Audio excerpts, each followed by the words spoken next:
Ram Ram. Fiji में हिंदी के 7वें प्रकरण में आपका स्वागत है। पिछले एपिसोड में आपने ललिया की कथा सुनी, साथ में गिरमिट प्रथा के विस्तार की एक झलक देखी। शायद आपको मालूम नहीं, फिजी पूरे विश्व में सबसे क्रूर, अत्याचारी और शोषणकारी देश था गिरमिटियों के लिए। यदि हम कुछ और ना भी देखें तो यहाँ के आत्महत्या और मौतों की संख्या देखकर ही पता लग जाता है। Reverend C.F. एंड्रयूज और W.W. पियर्सन के 1916 के report on indentured labour in Fiji के अनुसार गिरमिटियों में उन प्रदेशों से जहां से वे आए थे के मुकाबले में आत्महत्या 20 गुना अधिक थी। भारत में उस समय जहां हर 20,000 में केवल एक व्यक्ति आत्महत्या करता था, वहीं फिजी में 20 लोग आत्महत्या करते थे। हे भगवान, हमका क्षमा कर दे, हमसे और ना सही चाहिए।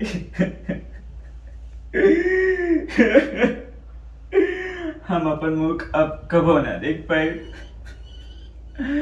हमारे माई बाप का कोनो सहारा न रही। हमारा अंतिम संस्कार भी ना होई। हे धरती माता, तुम्हें हमें अपन गोदिया में रख ले।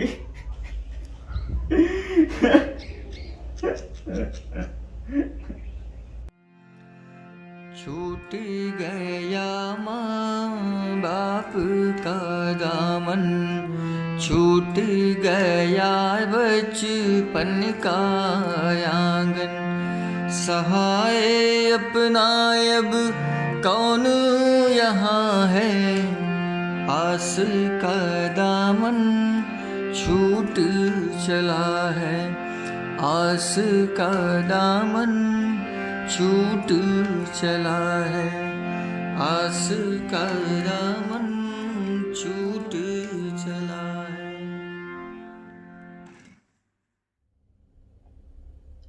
सत्तासी यानी 87% गिरमिटिया 26 ईयर्स से कम उम्र के थे।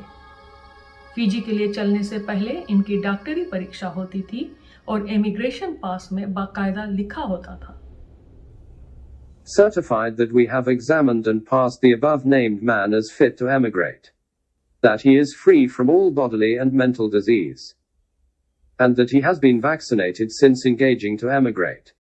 Surgeon Superintendent.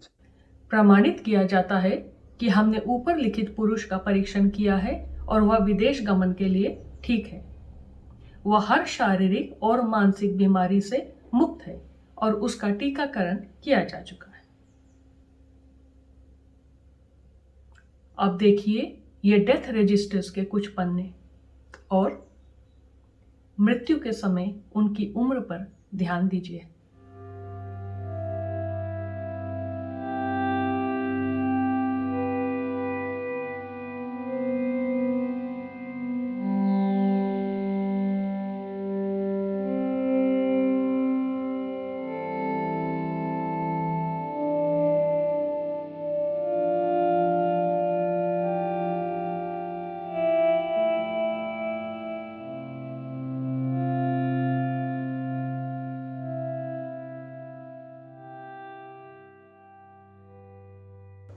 और साल दर साल होने वाली कुल मौतों की संख्या देखिए, इनमें बच्चे भी शामिल हैं। और ये आगे देखिए, 819, 763, ये मौतें यहीं नहीं खत्म हो जाती थी। भारत लौटने वालों की भी जहाज़ों में मौतें हुई। उदाहरण के लिए ये देखिए 1895 की रिपोर्ट का एक भाग, जिसमें लिखा है कि फिजी से लौट रहे 495 भारतीयों में से 29 की रास्ते में ही मौत हो गई। यह भी जान लीजिए कि जो लोग बीमारी, चोट, पागलपन या किसी कारण से काम के लायक नहीं रह जाते थे, उन्हें भी लौटा दिया जाता था। इसी जहाज में लगभग आधे 232 लोगों को काम के लायक न रहने के कारण वापस भेजा गया। इनमें से कितनों की भारत पहुंचने पर मौत हो गई, उसका कोई रिपोर्ट नहीं। हजारों जिंदगियां यूं ही खत्म हो जाती।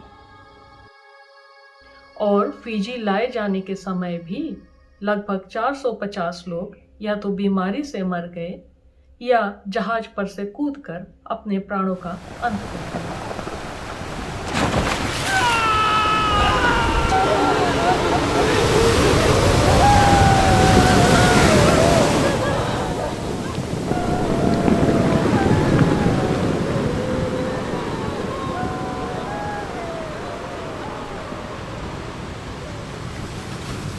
अब सवाल यह उठता है कि इतना अपमान, इतना अत्याचार होने पर गिरमिटियों ने एकजुट होकर विरोध क्यों नहीं किया होगा? उस प्राचीन और महान भारतीय संस्कृति की संतानों ने एक कूली बना दिया जाना कैसे सहन कर लिया? सच तो यह है कि पढ़े लिखे न होने पर भी, अपने देश से हजारों मील दूर होने पर भी, कहीं भागने का रास्ता न होने पर भी, एक एस्टेट का गिरमिटियों का दूसरे एस्टेट के गिरमिटियों से कोई संपर्क न होने पर भी, सरकार और कानून इनके खिलाफ होने पर भी इन्होंने विरोध किया। और सरकार इनको समझने के बजाय कानून बनाकर इन्हें कुचलती, दंडित करती।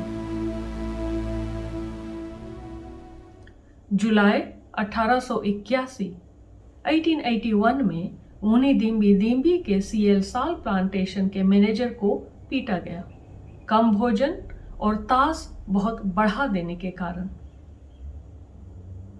66 गिरमिटियों में से 31 पर मुकदमा चला और 10 को जेल भेजा गया। यहां पर एक बात ठीक हुई कि मैनेजर को काम पर से निकाल दिया गया। तब्यूनी में तो विद्रोह की स्थिति पैदा हो गई थी। मार्च 1882 में तब्यूनी के एल्फा एस्टेट में सिर्फ 4 को छोड़कर 58 जेल में थे।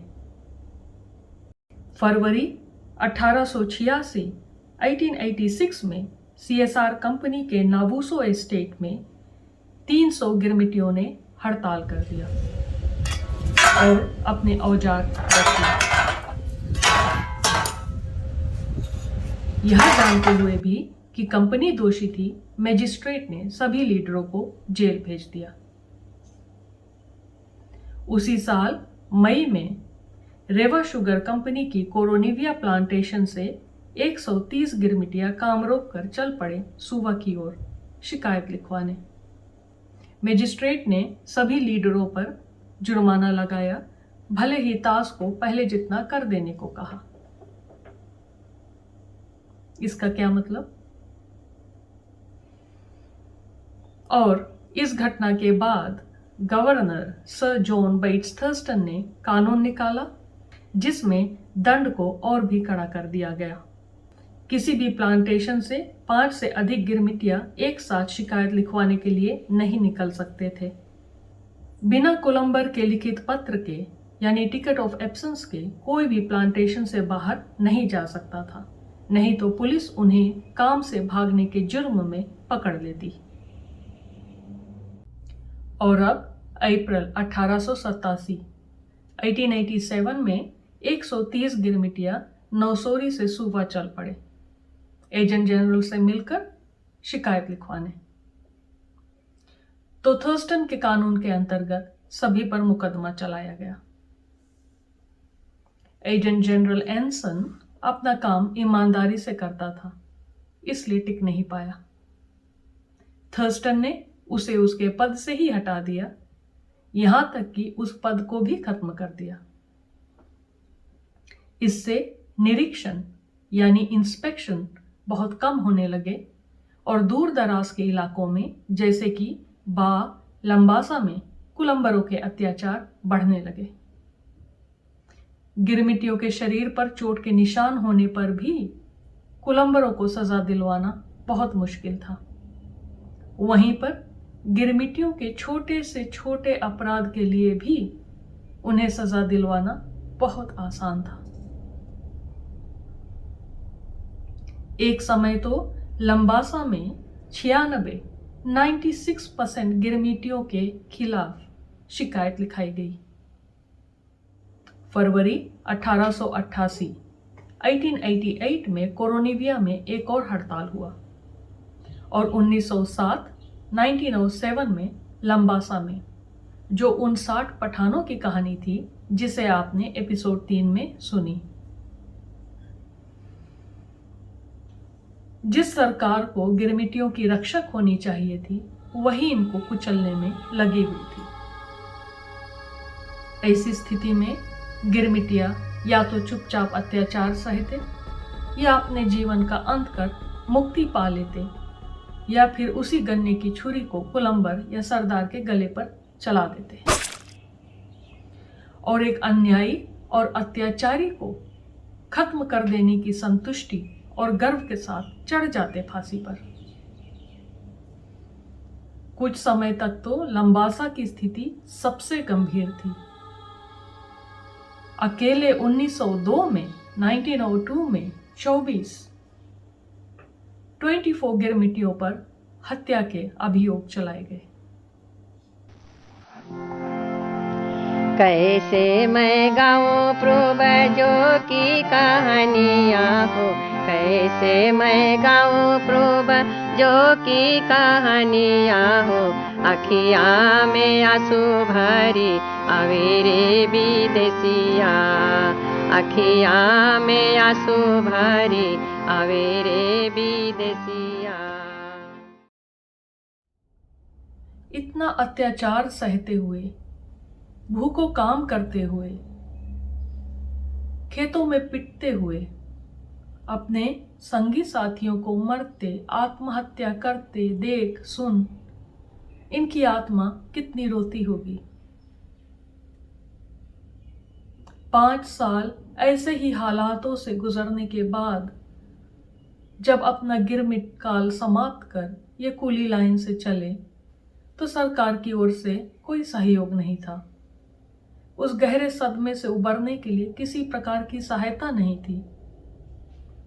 इन्होंने अपने आप को कैसे संभाला होगा?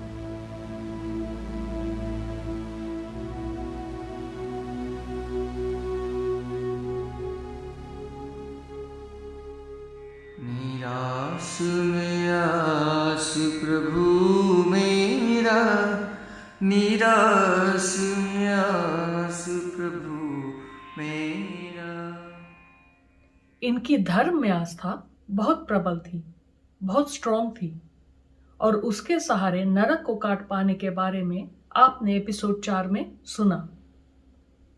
एक और बड़ी सुंदर बात पढ़ने को मिली रेवरेंड C.F. एंड्रयूज और W.W. पियर्सन के 1916 के रिपोर्ट में, जिसमें उन्होंने लिखा कि उनके फीजी के अनुभव ने उन्हें प्रकृति और धरती माता की शक्ति पर विश्वास करने की शिक्षा दी है। सदियों से भारतीय मानस मिट्टी से जुड़ा है और गिरमिट का कठोर जीवन भी उसे नष्ट नहीं कर पाया। कूली लाइन की गंदगी से निकल जो गिरमिटिया प्रकृति की गोद में जाकर बसे, तो प्रकृति ने भी उन्हें शारीरिक, मानसिक और आत्मिक उपचार प्रदान किया। फीजी की इस सुंदर धरती ने फिर से उनके टूटे हुए मन और शरीर को जोड़ा। पृथिवीं नमामि।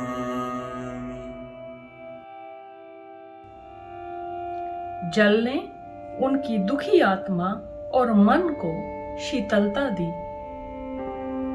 जलं नमामि।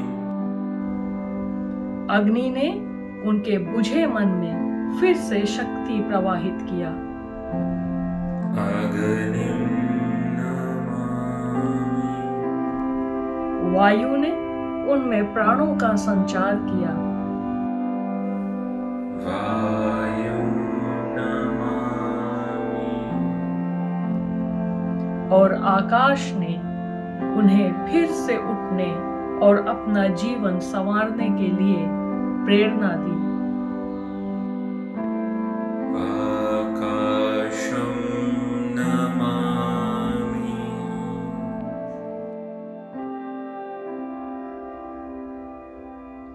ऐसी ही कहानियां उन देशों की भी थी जहां भारतीय गिरमिटिया मजदूर के रूप में ले जाए गए, जैसे Mauritius, Suriname, Trinidad, Guyana, Jamaica, Natal, Kenya, Uganda और अन्य देश।